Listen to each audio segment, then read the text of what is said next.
اختیار اعلیٰ کا مالک وہی ہے کہ جس نے دستور بنا کر ہمیں دیا ہے،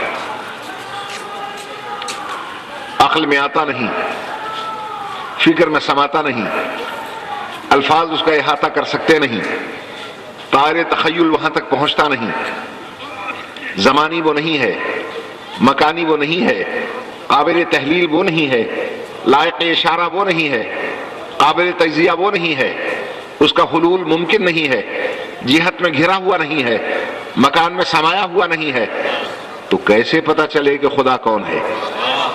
کیسے پتہ چلے کہ خدا ہے کیا؟ تو اللہ نے کہا اگر مجھے سمجھنا ہے تو میرے پیچھے نہ پڑو، میں تمہاری محدود فکر میں لامحدود آؤں گا نہیں۔ خدا کو سمجھنا ہے تو مظہر خدا کو سمجھو،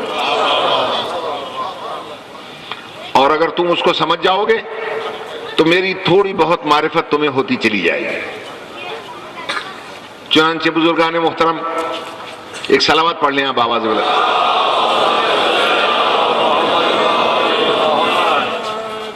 بڑی بڑی بحثیں ہیں اس پر، اور ہمارے علماء اعلام نے ماشاءاللہ بڑی موٹی موٹی کتابیں وجود باری پر لکھ دی ہیں۔ میں نے ایک دن تقریر میں عرض کیا تھا کہ مادیین اس بحث کو چھیڑ دیتے ہیں کہ مادے نے ترقی کی اور خود بخود یہ ساری کائنات بن گئی، اور دلیل وہ یہ دیتے ہیں کہ مثلا آکسیجن اور ہائیڈروجن کے جب ایٹم ملتے ہیں تو جیسے پانی بن جاتا ہے، اسی طرح ایٹموں کے ملاپ سے یہ ساری کائنات بن گئی۔ گھبرا تو نہیں جائیں گے؟ یہ کوئی مشغلہ نہیں ہے مجالس، یہ آل محمد کی یونیورسٹی کی کلاسز ہیں۔ یہاں پر آپ کو وہ چیزیں مل جاتی ہیں جو عام طور پر نہیں ملا کرتی، جو لاکھوں کتابوں کا نچوڑ ہوتا ہے۔ بزرگان محترم، اتنا تو ہمارا ایک بچہ بھی جانتا ہے کہ ہائیڈروجن اور آکسیجن کے ایٹم ملتے ہیں تو پانی بنتا ہے، لیکن اس وقت تک پانی نہیں بن سکتا جب تک ان کے درمیان الیکٹرک کا کرنٹ نہیں گزرے گا۔ توجہ چاہتا ہوں۔ اور الیکٹرک کا کرنٹ گزرنے کے لیے حرکت چاہیے، اور یہ سائنس اور فلسفے کا مسلمہ اصول ہے کہ کوئی شے خود بخود سکون سے حرکت میں آ نہیں سکتی جب تک اس کا کوئی محرک نہ ہو۔ یہ جو اتنا پانی بن گیا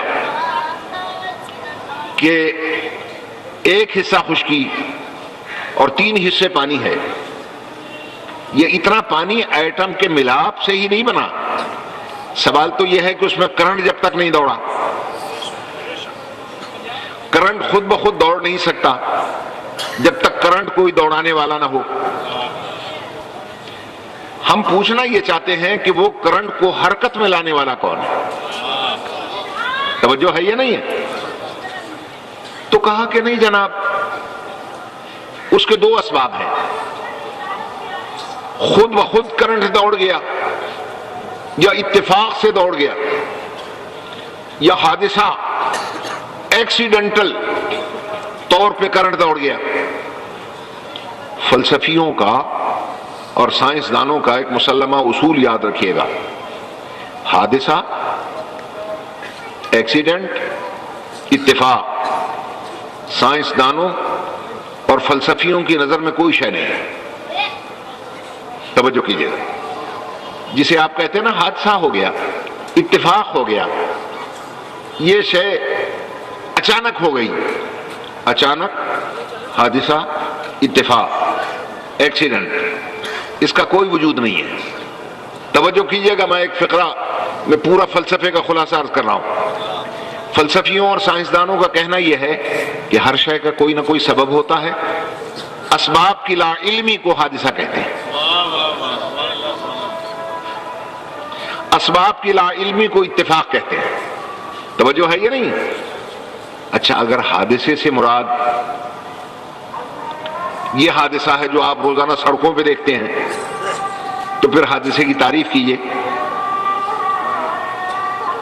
آپ ذرا کسی موٹر کو دیکھیے، ابھی اخبارات میں ایک گاڑی کا حادثہ آیا آپ کے سامنے، ذرا ملاحظہ فرمائیے، ہر شے الٹ پلٹ ہو جاتی ہے، فرش کی جگہ چھت آ جاتی ہے، چھت کی جگہ فرش چلا جاتا ہے، اسٹیئرنگ کا حلیہ بگڑ جاتا ہے، بریکیں، کلچ، ہینڈ بریک، یہ سب کے سب ختم ہو جاتے ہیں، پچھلی سیٹیں آگے پہنچ جاتی ہیں، اگلی سیٹیں پیچھے چلی جاتی ہیں۔ اس کا مطلب ہے کہ آج کی زبان میں حادثے کی تعریف یہ ہے کہ ترتیب اور نظم ختم ہو جاتا ہے، اسے حادثہ کہتے ہیں۔ اور اللہ نے اپنی معرفت کرانے کے لیے کیا فرمایا؟ ارجع البصر کرتین ثم ارجع البصر کرتین، نظر گھما گھما کر میری کائنات کو دیکھو اور بار بار میری کائنات کو دیکھ کر جستجو کرو، فہل تری من فطور، کیا تمہیں کوئی بد نظمی نظر آتی؟ توجہ چاہتا ہوں، سال گزشتہ جس پوائنٹ سے سورج نکلا تھا آج بھی وہیں سے نکلے گا، جیسے چاند ابھرا تھا آج بھی ویسے ہی ابھرے گا، ستارے جیسے نظر آ رہے تھے آج بھی ویسے ہی نظر آئیں گے۔ جب تمہیں بے ترتیبی نہیں ملتی تو اس ترتیب کو قائم رکھنے والا ہے کون؟ توجہ ہے یا نہیں ہے؟ بس یاد رکھیے، جو اس ترتیب کو قائم رکھے ہوئے ہے اسی کو ہمارے ائمہ نے کہا کہ اللہ کہتے ہیں۔ توجہ ہے یا نہیں ہے؟ وہی پروردگار اعلیٰ ہے، وہی ہمارا مالک ہے، وہی ہمارا خالق ہے، وہی ہمارا پالنہار ہے، اسی نے ہمیں اس دنیا میں بھیجا ہے، بغیر کسی درخواست کے بھیجا ہے، بغیر کسی سفارش کے بھیجا ہے، بلکہ ہم آنے پہ راضی نہیں تھے، زبردستی بھیجا ہے۔ جب تک یہاں رکھے گا رہنا پڑے گا، جس دن بلائے گا چاہے مر جائیں جانا پڑے گا۔ اگر آپ اپنی مرضی سے نہیں جائیں گے 4 بندے چھوڑ کے آئیں گے۔ توجہ ہے میرے محترم سامعین؟ وہ ہمارا مالک، وہ ہمارا خالق، وہ ہمارا پالنہار، جس کو ہمارے ائمہ اطہار نے ثابت کرتے ہوئے ارشاد فرمایا، کون ہے ہمارا خالق؟ پڑھیے میرے چوتھے امام کی سمان حیات۔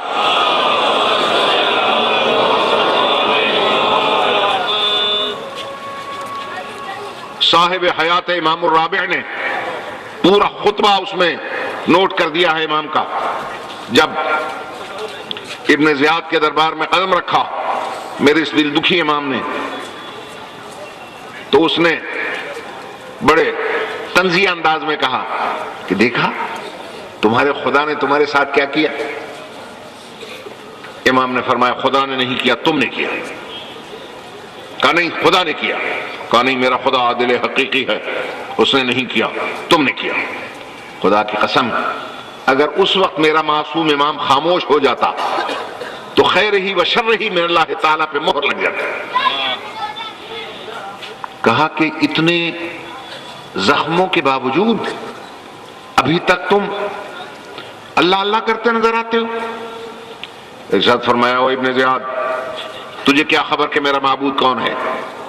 سن، خالق لا نظیر لہ، واحد لا ند لہ، صمد لا کفو لہ، الہ لا ثانی معہ، فاطر لا شریک لہ، رازق لا معین لہ، والاول بلا زوال، والدائم بلا فناء، والقائم بلا عناء، والمؤمن بلا نہایت، والمبدئ بلا امد، والصانع بلا احد، والرب بلا شریک، والفاطر بلا کلفۃ، والفعال بلا عجز، لیس له حد فی المکان ولا غایۃ فی زمان، لم یزل لا یزال لن یزال کذالک عبدا هو الالہ الحی القیوم الدائم القدیم القادر الحکیم۔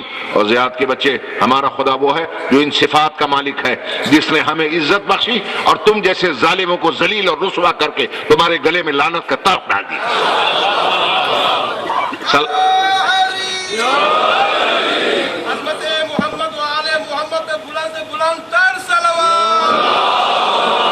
توجہ ہے میرے محترم سامعین؟